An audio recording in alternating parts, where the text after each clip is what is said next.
आकादेवी माऊलीच्या मंदिर जीर्णोद्धारानिमित्त गोटा व भूमिपूजन। 33x72 या आकाराचे भव्य मंदिर साकारणार। आमदार रविशेठ पाटील, माजी जिल्हा परिषद सदस्य प्रभाकर हरिओम म्हात्रे, पंचायत समिती सदस्य म्हात्रे, वडखळ पोलीस निरीक्षक प्रसाद पांढरे, उद्योजक नंदेश पाटील व मान्यवरांची उपस्थिती। विजय मोकल। बोरी गावाची शान आकादेवी माऊली ही पेण तालुक्यातील जागृत देवस्थान आहे। माऊलीच्या मंदिराचे जीर्णोद्धार केले जात असून भव्यदिव्य स्वरूपात मंदिर उभारले जाणार आहे। ते पेण तालुक्यातील नव्हे तर जिल्ह्यातील सुंदर मंदिर झाले पाहिजे। या मंदिराच्या सभामंडपासाठी शासन स्तरावर प्रयत्न करून आमदार निधी उपलब्ध करून दिली जाईल। मंदिर जीर्णोद्धार करताना काही कमतरता राहिली तर ती भरून काढण्याची ग्वाही देतो, असे वक्तव्य आमदार रविशेठ पाटील यांनी बोरी येथील आकादेवी मंदिराच्या जीर्णोद्धारानिमित्त आयोजित गोटा व भूमिपूजन सोहळ्यात मनोगत व्यक्त करताना केले। नवसाला पावणारी व भक्तांच्या हाकेला धावणारी अशी ख्याती असणाऱ्या बोरी गावची शान श्री आकादेवी माऊलीच्या मंदिराचे जीर्णोद्धार करण्याचा संकल्प ग्रामस्थांनी केला असून 33x72 या आकाराचे भव्य मंदिर साकारण्यात येणार आहे। जीर्णोद्धारानिमित्त गोटा व भूमिपूजन सोहळा संपन्न झाला। यावेळी पेण विधानसभा आमदार रविशेठ पाटील, माजी जिल्हा सदस्य प्रभाकर हरिओम म्हात्रे, पंचायत समिती सदस्य म्हात्रे, वडखळ पोलीस निरीक्षक प्रसाद पांढरे, उद्योजक नंदेश पाटील, जनार्दन पाटील यांच्यासह पंचक्रोशीतील ग्रामस्थ मोठ्या संख्येने उपस्थित होते। आकादेवी माऊलीच्या मंदिर जीर्णोद्धारासाठी परिसरातील भाविकांनी सढळ हाताने मदत करण्याचे आवाहन ग्रामस्थ सरपंच पंच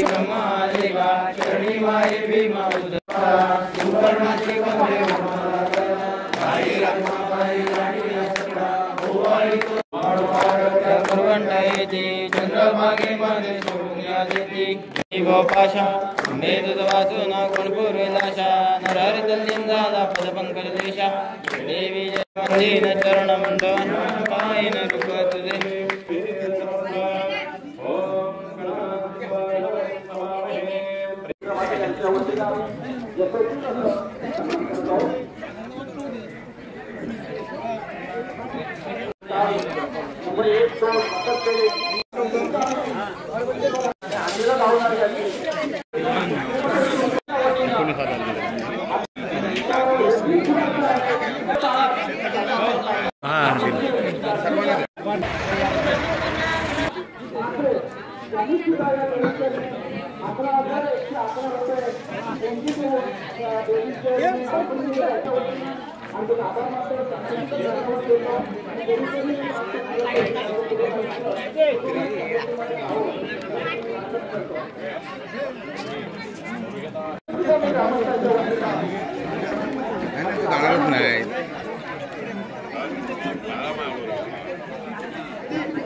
मंदिर असं राहिलेलं होतं आणि या मंदिराचा जीर्णोद्धार होणं हे परमेश्वराने सुद्धा आपल्याला संकेत दिले होते, कारण ही अक्कादेवी जागृत देवस्थान आहे आणि या देवस्थानाचा जीर्णोद्धाराचा आज आपण कार्यक्रम घेतला।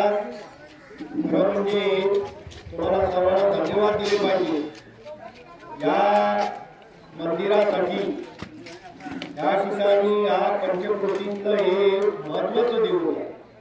तालुक्यातली जिल्ह्यातली सगळीकडे बघितली तर देवळं संपूर्ण पूर्ण झाली आहे, परंतु हे असं एक देवस्थान की या देवस्थानाचा हा जीर्णोद्धार या ठिकाणी राहिला गेला आणि आज या ठिकाणी हा जीर्णोद्धार होतोय।